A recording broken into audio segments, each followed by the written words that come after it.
Hello everyone. So here is Moonlight Soul and Marisa from Growing the Flow again with the episode 10 part 2, where we're going to talk about wrap up. And this is in whichever way you want to hear it, but technically it's the wrap up of the Scorpio season and potentially the wrap up of Chariot. So Marisa, welcome back. Yes, you're right. The Chariot. This has been my topic all year long. And what you are referencing is card 7 of the major arcana, and the idea that this year, 2023, adds up to a 7 numerologically. So it's connected into that universal energy of the Chariot. So yeah, so we are kind of wrapping up the journey, wrapping up that trip through that calendar year potentially, but also, as we just talked about in our previous episode, Scorpio new moon, and now the wrapping up of Scorpio season. So we're going to kind of check in, see where we are. We're just going to jump right in, and we're going to go with the Light Seers, another amazing deck that we like to tune into. And I think it's perfect because we talked so much about the shadow and the dark, and, you know, really trying to bring things into the light, that we bring the Light Seers, really helping us to bring in that energy to illuminate, unpacking everything that we have been moving through. Well, and everything will be moving into the sign of Sagittarius. So that's definitely much more optimistic energy in comparison with Scorpio, because after the death and rebirth, we want to see the new horizons of the Sagittarius. Is the card of the Wheel of Fortune as well as the Jupiter, right?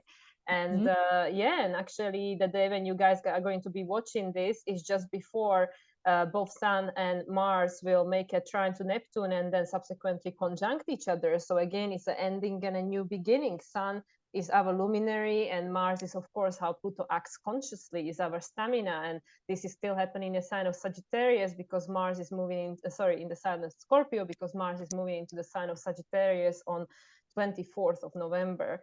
So we have all the planets one after the other. By this point, of course, Mercury is already in Sagittarius, so our thoughts might be a little bit different from the Scorpio. Mercury in Scorpio, Mercury in Sagittarius now.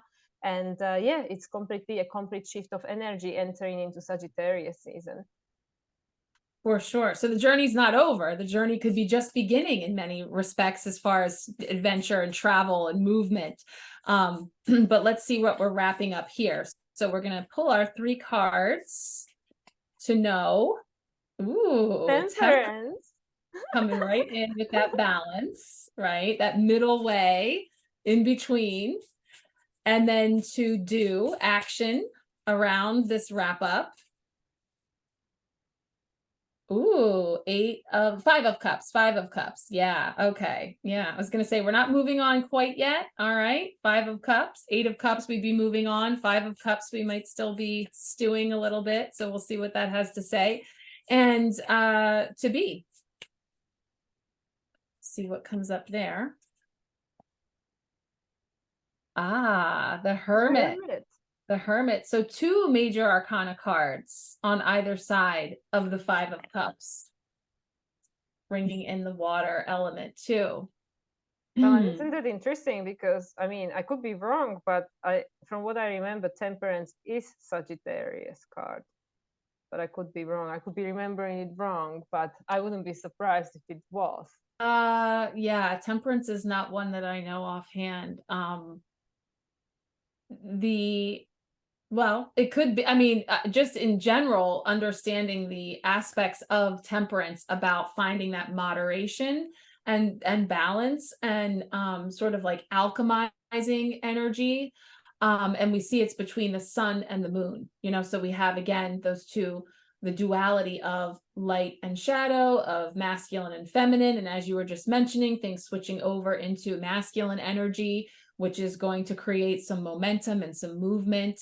And yet these are both this is a water energy, so it's feminine, it's receptive, and it's definitely speaking to the emotions and the feels, which of course, you know, all throughout Scorpio season, we're talking about feelings and what is coming up to the surface, but also, and we're just no particular order here because we're telling our story. I'm locking in on this because I do love how the way it's depicted here, because of the 5 of Cups, looking at what has spilled, what has left, what is I like to say draining from our life. What's circling the drain? Because that's what we see. She's focused on some things that have spilled. And so there is an energy of sort of reconciling all of the things that have come to pass over this whatever period it feels that you're wrapping up, whether you are reflecting back on the whole of 2023, you're feeling into Scorpio season and the latest lunation that you're coming off of and maybe recalibrating and finding your midpoint here with the temperance energy. However it's showing up for you, the Five of Cups is always showing, yes, there's loss. Yes, there are things to maybe feel that heaviness of sadness or mourning or things that are leaving or have gone, versus something of hope and promise that's just right here on the other side, this full cup that's brimming with potential and possibility that we may have an opportunity to put our focus on, and to put some energy into what is filling us up and what is energizing versus draining of our energy or feeling very heavy. Well, for me, what straight away, just looking at these three cards, what comes to me is a lot of healing, because temperance is a card of healing. Then we have a Five of Cups, which of course is like about spilled cups, but it's because five also represents the number of change. And isn't temperance 14? Yes. Yeah, so that's another number 5. So we have a lot of change. So of course, as we just had the Scorpio season and the death and rebirth, and that we have like, okay, there is a change coming, there is a shift of energy. And with the Hermit, which is all about, again, this introspection, which is interesting because of course the energy is turning into the masculine signs again, but we have this Hermit, which is still saying to us that we need to process that which just took place in order to be able to recalibrate, in a sense, and took a next step, like step forward, but from a different perspective, from a different point of view. A higher one at that, because yeah, you definitely want to see this one, because I love how it's depicted here about this path. And this is something that came up in our last meeting, because we were saying, I don't know what's around the corner. I don't know what's happening on the next leg of this journey. However, I'm taking this moment here from all the distance I have come to this point. And again, we're rising above, we're going within and turning to our own inner light. So now we're going inside. Last time we talked about it being dark, the recesses, the pockets, the places that we wanted to flush out and shed light on in order to take out some of the mystique and the fear that could be there. We're fully glowing here. It's illuminated, because I've been doing the shadow work. I've done all this internal stuff during this period of going within. And here I am sort of hovering above the path, ready to potentially then turn to take some steps in the direction of this next leg of the journey of where I'm heading to. But I'm doing it through the lens of my wise self. I'm doing it, tuned into my internal light, my internal compass, where I'm being directed, not those things that are outside of me and pulling from me. Again, it's in our hands. And I just like how it's depicted here, because it's almost like sort of juggling it. We're sort of seeing like an infinity energy of like the connectedness of light and shadow, of masculine and feminine, of being and doing, all of these different aspects. And yet we can see the support that's behind him in the illumination of the angel's wings, again, showing that we are not alone, that, there is support.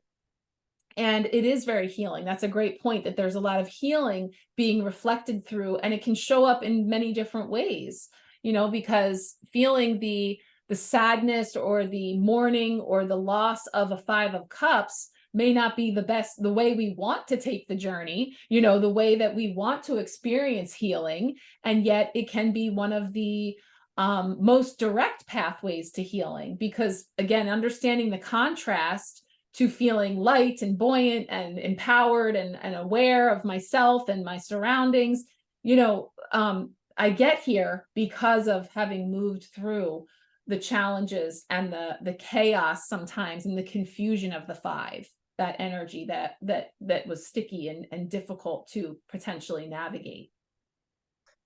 So I had to check, because it was digging in my head, and I had to make sure. Temperance is Sagittarius card. And isn't this interesting? Because it comes after the card Death, right? There's number 13 is the card Death. This is number 14.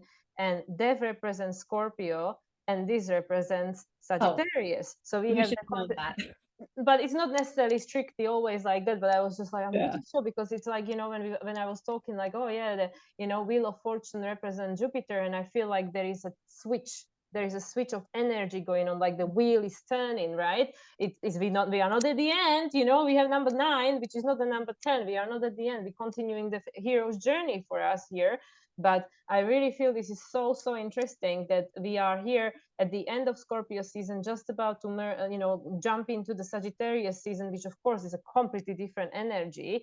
And we have the card of Sagittarius, which is a card of healing. It's a card of a higher perspective. He is holding these 2 globes, like, okay, what is the perspective that we're looking through? And the other things that came to me was that obviously coming after the death into Sagittarius and all the losses, all this loss, like it's Scorpio, the keywords are abandonment, loss, betrayal. So where do we feel that we had to lose something, or we were being betrayed or abandoned by something? And that really resonates with the 5 of Cups for me, because again, it's the cups, it's the watery energy, and it's like something had to be gone. So I really feel that these 2 are so perfect together, because the Temperance is saying, yes, something is, you know, has to be healed because something had died. We like recovering after this experience of Scorpio season and the eclipses. But then there are still cups that are actually full. Yes, some of it had to spill, it had to be gone, and be mourning, like just like I said in the past video, that there are aspects of our lives which we don't necessarily enjoy, but it's familiar. You were also talking about it. It's like the devil, you know, it's the comfort zone. Is the, you know, we had the card of the temptation that, well, isn't it just easier? It's the easy button, right? So yeah, so of course with the 5 of Cups, we're gonna go like, oh, but what about all these losses, you know, about these things that are gone, you know, like crying over the spilled milk, right? Because there's the card, right? The crying over the spilled milk. But then we have this Hermit, and also the Temperance, all these major arcana cards on each end, which are saying, well, but try to look at it from the different perspective, you know, look within and look at it from the higher perspective, which is exactly what you were already tapping into in the last video, where you said it's all about the perspective. And what I was sharing, that how I always try to help my clients to look at the silver lining of every situation. Yeah. I'm cracking up because I'm being given like the most like ridiculous analogy to share, but it's so funny because it's so related to everything. So, you know, previously you also were talking about, you know, flushing the toilet, right? Oh, yeah.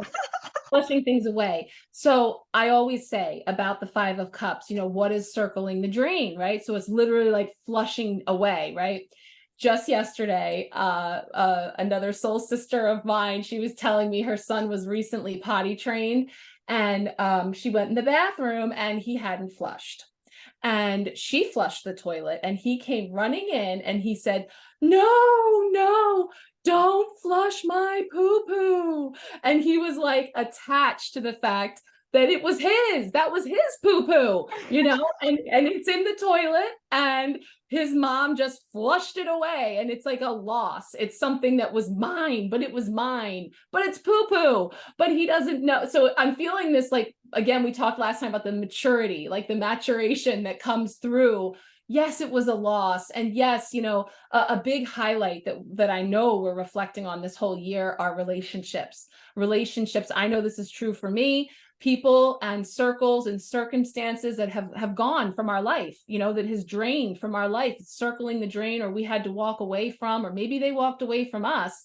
And there is this sense of kind of watching it going down the drain and circling the drain, like, but it was my poo-poo. But it's like, it wasn't serving you. It's waste. It's something that is ready to be released. And flush it and turn your focus to the new, right? And it's something that you learn through maturing into that process of like, yes, that was mine. That was my thing. You know, maybe I wasn't ready to let it go, or to let, you know, or just whatever's coming up for you that you're having a hard time switching the focus to something that is actually energizing and bringing you into the new. But I feel like this final flush, right? This final spin around the drain actually leads to this lightening and this uplifting and being able to see things now from a new perspective. Now I can see how those spilled cups served me, you know, and how it was through the process of having to let go of what had spilled in order to turn my focus to the new and the blessings and the potential that I do have and what is coming in for me. So yeah, it really feels like finding the balance between, you know, the part that, you know, would pull us into holding on, sticking with what we, you know, all the things we talked about last time about the devil energy and what's familiar and what we know.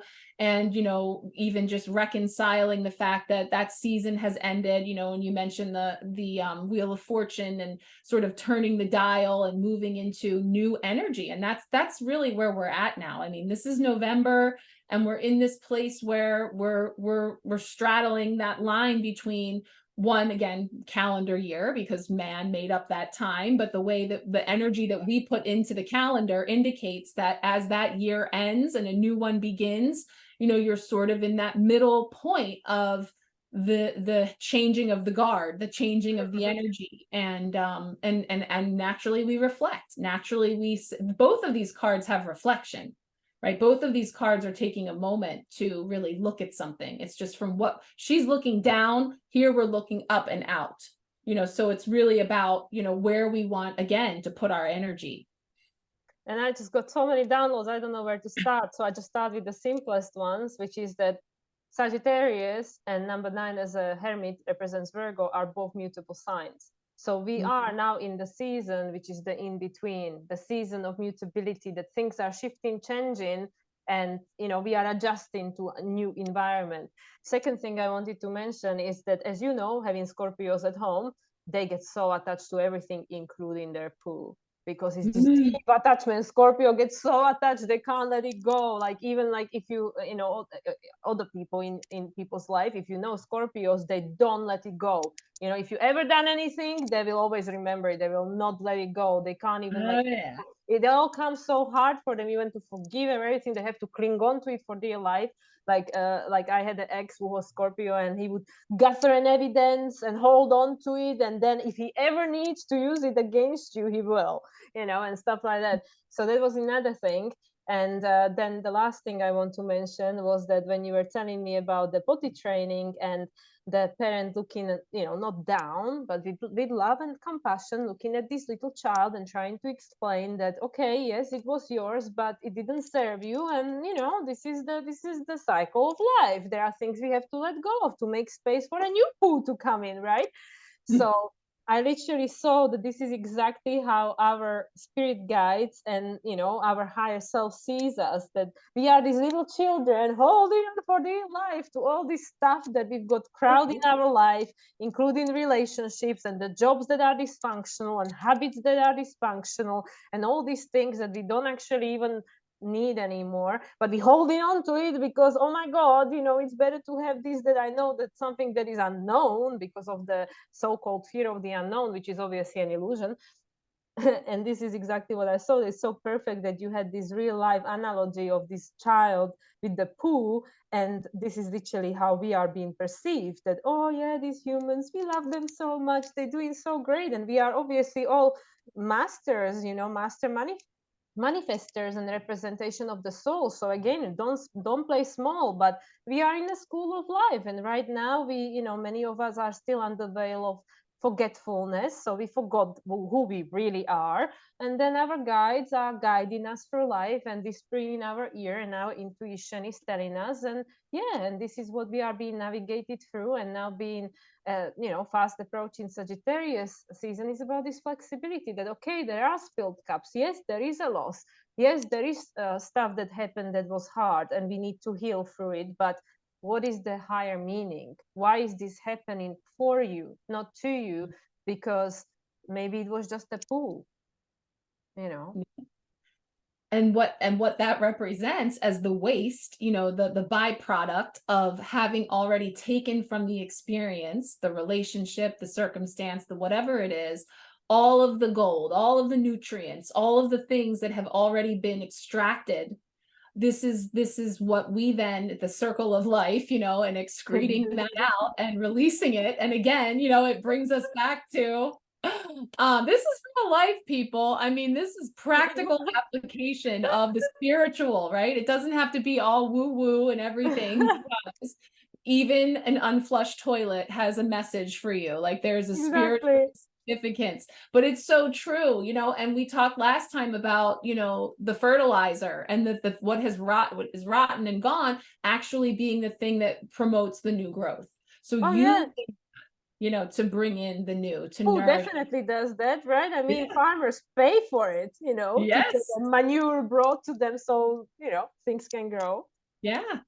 So, you know, it's definitely it is a really good analogy for, you know, this process, but also having that, as you're saying, the grace and compassion for the where we are in our journey, as far as, you know, remembering and being reminded that, like, yes, you know, we don't always see the full picture when we get very fixated on certain things, but when we get the gift of awareness to say, this feels heavy, I feel stagnant, I feel like, when is this going to change? And it's, again, it's that frustration, it's that lower vibrational energy that I'm feeling that actually compels me to move and to look somewhere else, or to, even if it's like in a very exasperated way, like, why or what, you know, that finally, you know, perhaps some illumination coming in, and that is coming from within. So it is, again, too, for me, showing maybe some real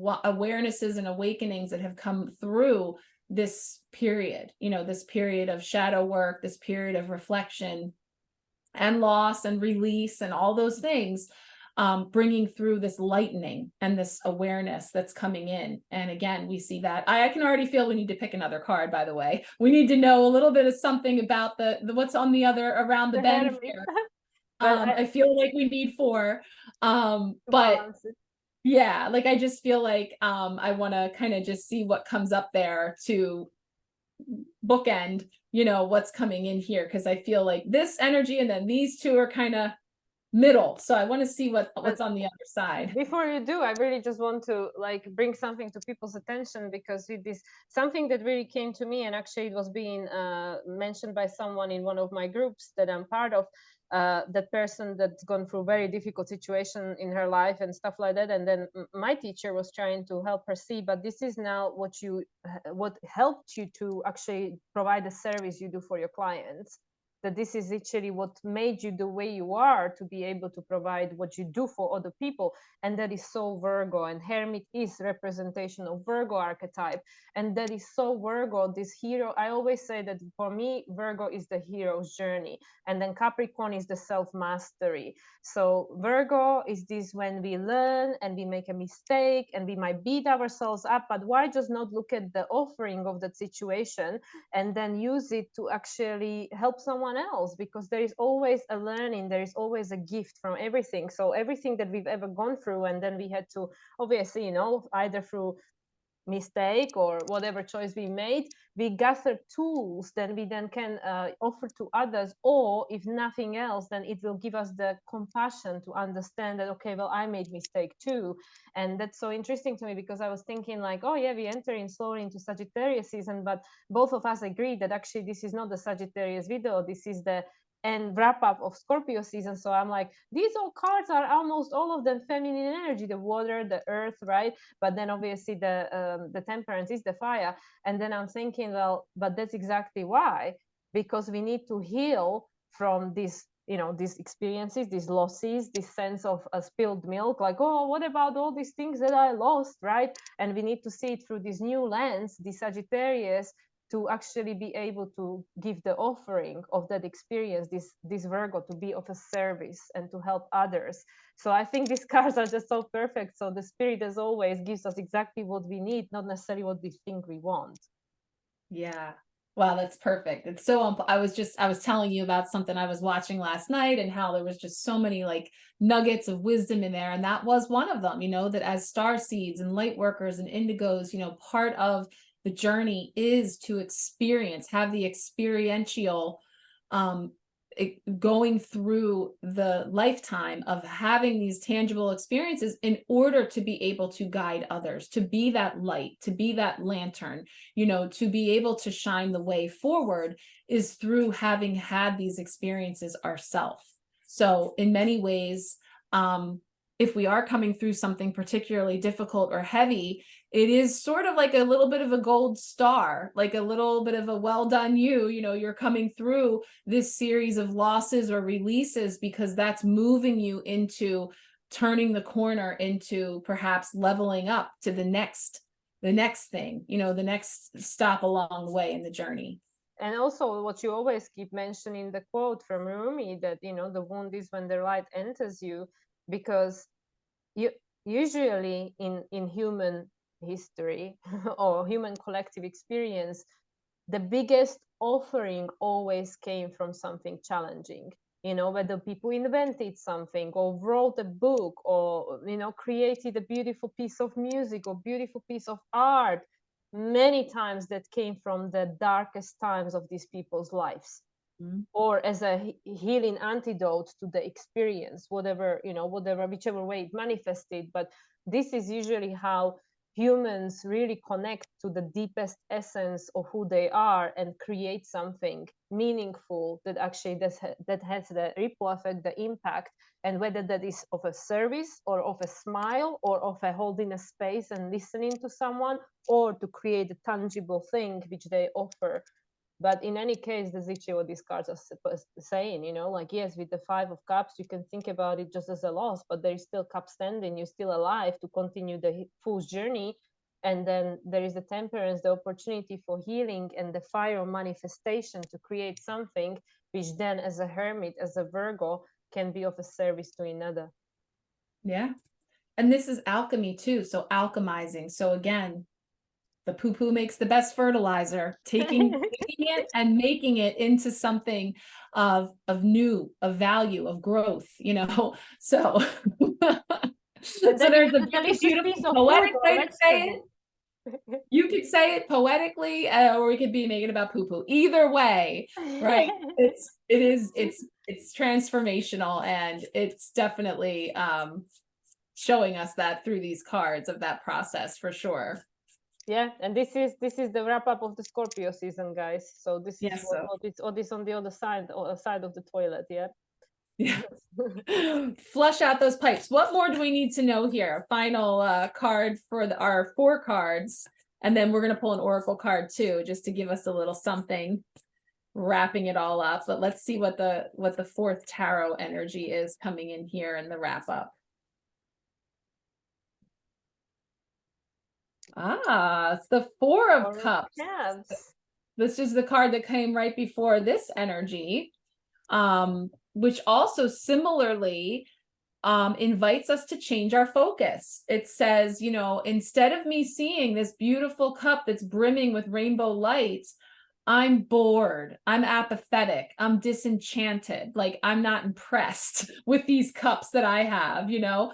And so it still feels like a little bit of that like stagnant energy of like, and we talked about this too last time, like with I was saying about my kids and electronics and having them take a break, and then boredom sets in, which is actually the thing right before they get inspired. It's the thing that pushes them to look outside of whatever this limited, these cups or this that's leaving, you know, and actually see something that's just right there on the other side of it. So there's still this sort of looking in at the contents of everything that we've just been coming through that will lead to the thing that compels us to switch our focus and look into the new. You know, to me it's so funny, but because if you, I mean, it's not funny, but when you look at all these figurines, apart from the Hermit, they all looking like, you know, all this stuff that I lost, all this stuff that I got. And I can totally see, like with the last card, you know, like probably even people hearing this message, maybe some of them even tuning out now and saying, you have no clue, you don't understand, you know. And I'm not saying, you know, like, of course, I don't know what is your particular experience, like what's going on in your particular life, but this is exactly, this is the choice we have to make. do you allow that situation to make you the victim of the situation, or do you use that situation to, you know, to create the fertilizer, right? Like whatever, whichever way. And it's again about the perception, it's about the higher perspective, is the, you know, the Sagittarius creeping in again, because that's literally what it is about. And I know on one of the John Holland's our soul deck, it's actually the card where the person meditates, isn't it? Like it's like in a meditation, this person, like what wasn't like Four of Cups, where the person is like sitting, you know, on the ground, and there is like this, like, you know, like you have to kind of take a step back. To me, I think this that's the card, Four of Swords. Yeah. yeah, like is that person sitting there and there is this bird or something flying over the head and they're like that, right? And I feel like with the Four of Cups, because it can be the card of depression, like, you know, you have no stability, like there is nothing, you know, like what's going on in my life, right?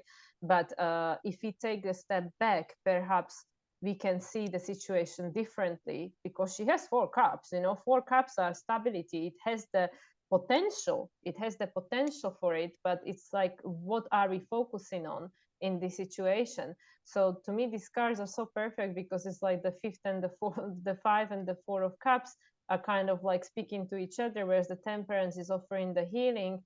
And you know, like and interestingly, number 4 and 5 and 2, 3, 4, so 4 is still cardinal energy, and 5 is the fixed energy. So it's like, again, which direction do you want to go, and what do you want to fixate yourself on that either can serve you or hurt you? But the choice is always up to us. You know, that's the thing, and that is the main teaching of Capricorn or Saturn, to take the responsibility, because the choice always is yours at the end of the day. Yeah, it's again, it comes back to being all about perspective. It's all about which lens I come to this through, and then also, how does it feel? So if I feel heavy, if I feel drained, if I feel bored, if I feel apathetic, if I feel hopeless, those are all indicators. That's my emotions working to get my attention, like the red flag that says, this doesn't feel good. I don't feel light. I don't feel buoyant. I don't feel empowered. And yes, I could go into a really long story going all the way down the drain about why that is and what happened, and bring out the Rolodex of things. Or I can feel that and have that be my indicator that says, what am I missing? Where's the gold? Where's the extra cup that I know is just hiding over there behind that tree? You know, where is it? And then make it my focus to actually seek out the blessings, find the gold in the situation, just like extracting all of the goodness from the poo-poo. You know, this energy of really tapping into what nurtures and nourishes, you know, from these experiences. I mean, the Four of Cups in the Light Seers too. I mean, this is just completely, I love the Light Seers guide. The mantra says, I see the fullness and richness of my life. Like, so I'm making a conscious choice to seek out the fullness and the richness, no matter how I'm feeling in this moment, because it is about missing opportunities, missing abundance that's just right there. So it talks about, if you are feeling yourself bored, if you are unsatisfied or frustrated with your current situation, know that you are likely missing the vibrant landscapes that are present just beyond your peripheral vision. So let that be the indicator, the thing that brings it to your attention that there's more, you know, and tuning into that. Because when we focus on what we don't have, right, we know that ends up draining from us, and having that be what is reflected back to us, versus what we do have and what we have to build with from here. I also feel that one thing, that the one word that really pops up for me from what you were saying was the story. And so many times we get so attached to the story, like even, and this is in no way saying spiritually bypass or suppress your emotions, absolutely not. But your story is not you. It's an aspect of your experience. It's a part of your experience. It got you where you are right now, but it doesn't have to define your entire life. So just like, you know, what the Light Seer is saying, like focus on the tapestry of your life experience, because to be honest, if you met someone and they would only sing accolades about their life, like, oh yeah, I had the perfect childhood, I went to perfect school, I met the perfect husband, everything is so perfect in my life, you wouldn't even want to listen to that person. You would go like, oh yeah, she would never understand what I'm going through, you know, because she's never experienced anything hard, right? And that's why everyone will go through challenges in their life, and this is not meant in a mean or disrespectful way, but it's necessary, because if we never gone through anything challenging, we would have zero compassion. We would be just narcissistic robots walking around not caring about anything, because, you know, because we need to have this experience, this tapestry of experience. And yeah, it's easy to fall into boredom and take things for granted, and we've all been there. I've been there, everybody been there. But it's about, again, it's about the perspective, and it's about the story. It's the Gemini, it's the Sagittarius. And don't get attached to the story or the other aspect, Sagittarius, belief system. You are not your belief system. It's not fixed. That's why it's ruled by Sagittarius, which is a mutable energy. Gemini is a mutable energy. You can always change it. Even Virgo, it's a mutable energy. These are all mutable energies. You can always change it at any point. So I know for some people that go through very difficult things, they get so attached to the story. They just keep, you know, like talking about it forever and ever and ever. But there has to be a point with, like with the temperance, you heal it and you let it go, because you're not the story anymore. So I feel with the Four of Cups coming as a cup to the rest of the cards, no pun intended, what is the story that we are attached to, and through which perspective are we perceiving that story? Yeah.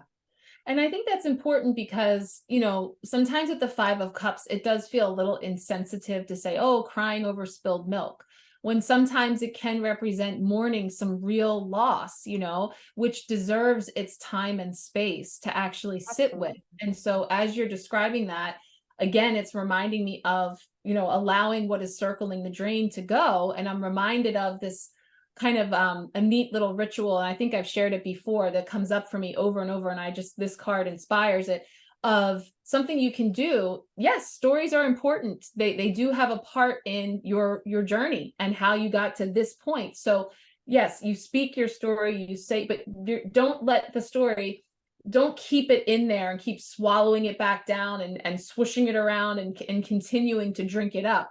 Let it out as these cups are spilling.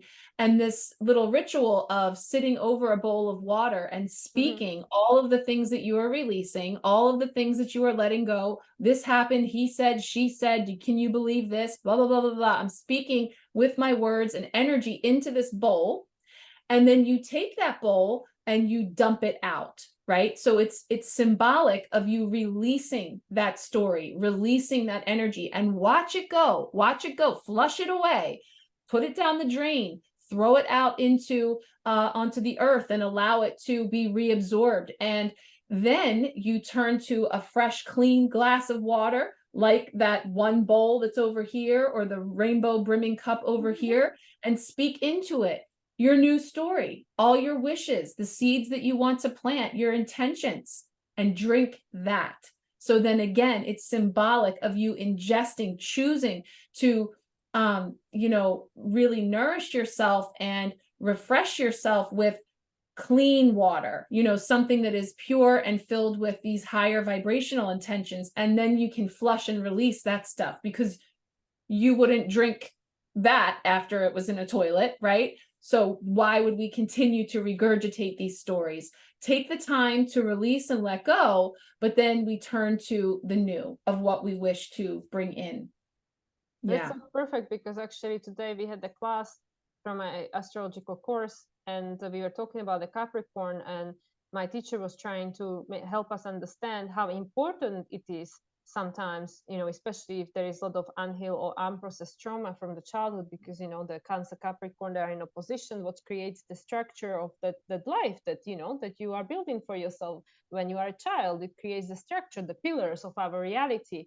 And sometimes it is very important to go back. You know, that's why so many people are pulled to go down the memory lane, just as we were discussing recently. You know, to revisit these old hounds, just as you were saying in your videos, and re-experience. Like sometimes we have to re-experience these experiences in order to be able to transmute them. So yeah, 100% is very important to give yourself the time, because if we don't, if we suppress it, then it will come over and over to haunt us, and it will might even completely become something distorted, something completely different. But when we give ourselves the opportunity and sometimes, you know, relive that experience by walking down the memory lane or whatever, we have the opportunity to redefine it, to transmute it and redefine it. And then you don't have to keep going back to that story. You just go like, yeah, this happened, you know, I had my healing, I had my cry, I had my healing, and now I can see this gift that came from that experience, and that completely transmutes the energy. So there will be no necessity to keep going, because I know that for some people, like, and again, I have a lot of love and compassion for everyone who had a very challenging experiences, especially in their childhood. But how long do you want to allow that energy to control your life? So that's why it's so important to, yes, you give yourself time. Yes, you feel what you need to feel. Yes, even if necessary, you've gone through the process of re-experiencing those emotions if you need, if that's what's needed. Again, I'm not a psychologist, don't take my medical advice or anything, but then we transmute the energy, take the gifts of it and let it go. Yeah, absolutely. And also, just coming full circle, the year of the Chariot, this is another thing all year I've said, you know, getting into the driver's seat, and who's in the driver's seat, right? And from a seat of empowerment, I'm taking this journey. And while I'm on that journey, I have stories. I have stories about all the things that happened while I was on that journey. And those are the things I can't control. The weather, the traffic, the detours, the road rage, you know, all the things that come up that I want to, can you believe this guy? And then this guy, and they did this and that. And then we got stuck in this traffic and I got, and so as I churn that around and perpetuate all that, I'm not in the driver's seat, because I'm giving my power away to the story of the journey versus how I'm going to take this journey. That's what I have control over. So I'm taking my power back to say, I'm in the driver's seat, you know, and I am going to set the tone for how I'm going to experience this. And all the things, you know, all the driving analogies of pulling over and recalibrating, or taking the scenic route, or trying a different path, you know, all of those ways that we can, you know, take our power back into what we do have, you know, what we do have, those full cups that we do still have. We can't get back the hour that we wasted sitting in traffic or going the wrong way or whatever it is. So again, that energy of, you know, overarching lessons that we've been moving through collectively this year, that we're culminating here at this point. Yeah, and it's interesting because, well, first of all, just a small, again, information that, yes, like you cannot get the hour back, like me yesterday being stuck in a tropical storm, waiting for it to pass so I could walk back home. But I had the opportunity to listen to a full podcast, which I normally wouldn't have a chance to do, which was very enlightening. However, what I wanted to mention in a reference of the Chariot, who obviously the archetype represents Cancer, and Cancer is in opposition with Capricorn, it is all about this emotional sense of safety and security, because that is the main component of your emotional maturation. If you feel emotionally safe and secure within yourself, despite the fact that, yeah, you can't control the weather, you can't control the other drivers, you can't even control if there is a roadblock or whatever the hell it is. But if you know yourself and you're safe and secure within yourself, and it doesn't mean you're not going to get impacted, but you can find that sense of safety and security faster, because it comes from within, not from without. And also, you know, that's what eventually really leads to this self-mastery, which is the Capricorn. Yeah. Time for our last card. It's time for our last card. Let's see what we get from the angels and ancestors. And this is one of my most favorite decks, I have to confess. Yeah, it's really, I'm really enjoying it. I've had it, but I hadn't worked with it until I used it here in the month of November with the empowerment packs, and I've gotten to see a number of them now, and I'm really enjoying it. So what angels and ancestor guides have to share with us at this stage, at the wrap up of Scorpio season and the Chariot year. Let's see.